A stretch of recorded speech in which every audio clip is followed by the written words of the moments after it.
Well, congratulations, ThoughtCrime 1933. You convinced me that I should spend time making a video just on the subject of your beliefs.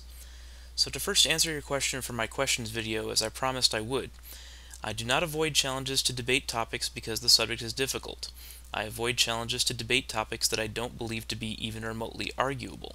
If you disagree, then feel free to encourage others to debate you if you want, but I'm not likely to give this matter much more of my time. If you want to make a video response to this video, then go for it, and I'm sure you will. I don't hate you, but I find your ideology distasteful and a little sad, and I think that the family member of yours that you told me led you to this view did you a terrible disservice. I wish I could undo it, but I'm quite sure that I can't. For those of you who hadn't noticed from his video comments, video responses, and comments on my channel page, ThoughtCrime 1933 is a Holocaust denier, Hitler apologist, and admitted racist. I will point out that he doesn't seem to like the term racist, but I don't know what else to call it. He contacted me last week and wanted to debate me about the Holocaust, since he claims it never happened. He said that he tried to debate Amazing Atheist about this, but he ignored him. Maybe some of you think I should have done the same, but people of all stripes interest me, so we went back and forth in PMs and on comments to his video responses. According to him, the numerous pictures of the concentration camps and their emaciated victims, thousands of empty poison gas canisters, dead bodies, and ashes were all a hoax. If this evidence isn't enough, this next part is the part that puts the issue in the not reasonably arguable category for me. If he's right, this would be a conspiracy perfectly carried out like none other in human history. There needed to be millions of participants in this conspiracy that must have gone into hiding forever, making family and friends believe that they were dead, and at least hundreds of thousands of guards, military, and victims who claimed that they lived through the experience and never admitted that it was all a lie. They're all sticking with their stories to the end, practically every one of them. Human beings are notoriously poor at keeping secrets. ThoughtCrime 1933 believes by implication that millions of people had the desire and the ability to be able to keep a secret like this for over 60 years. This is not even remotely plausible to me. This is why I find the topic to not even be an interesting argument, and thus why the minutiae of arguing every detail, as he wishes to do, is of no interest to me.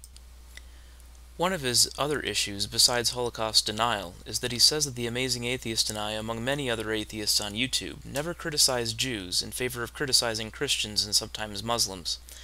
As he knows, while I don't see their religion as any more plausible than any other, Jewish people make up less than 2% of the country, and I don't see Jewish groups trying to pass any laws to force others to live as they do. So what is the point of going out of my way to criticize them specifically? To me, there is none. Well, unless of course you hate them, or at least think that they control the media, banks, and world governments, like he thinks that they do. Those of you that are younger, or just learning about the scientific method and developing your critical thinking skills, pay close attention to this part. ThoughtCrime 1933 sent me some articles about how blacks have an average IQ of 85. Just for reference, that's just slightly smarter than Forrest Gump, just above mildly retarded, and that's the average that they claim for black people. I guess I just must know a lot of brilliant black people. The article he sent to me as proof was very official looking and also very deceptive. It was on a site called Science Blog, which at first glance is a legitimate science site, and for the most part it probably is. If you go into the About Us section, however, you'll see that the site is actually for press releases of scientific studies, and these do not have to be peer-reviewed to be on the site. This one was submitted by the very poorly named Charles Darwin Research Institute. I checked and found that a large percentage of their donations are from the Pioneer Fund, which is a well-known hate group, very well documented in Wikipedia if you want to have a look. This should serve as a lesson to those of you that are new to this sort of debate. Always check sources and possible conflicts of interest when checking what appears on the surface to be a legitimate scientific source. Dig deep and verify, especially on claims that sound fishy. You know, I should actually be kind of offended that he came to my channel to try to gain converts to his ideology, and I wouldn't blame my subscribers for feeling a bit offended too. It's a lot like when small towns are offended when the Ku Klux Klan decides to hold a rally in their town.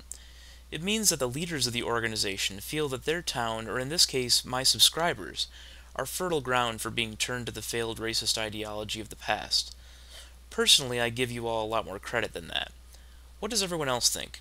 I'd be interested to read all of your comments on the matter, including those of ThoughtCrime 1933.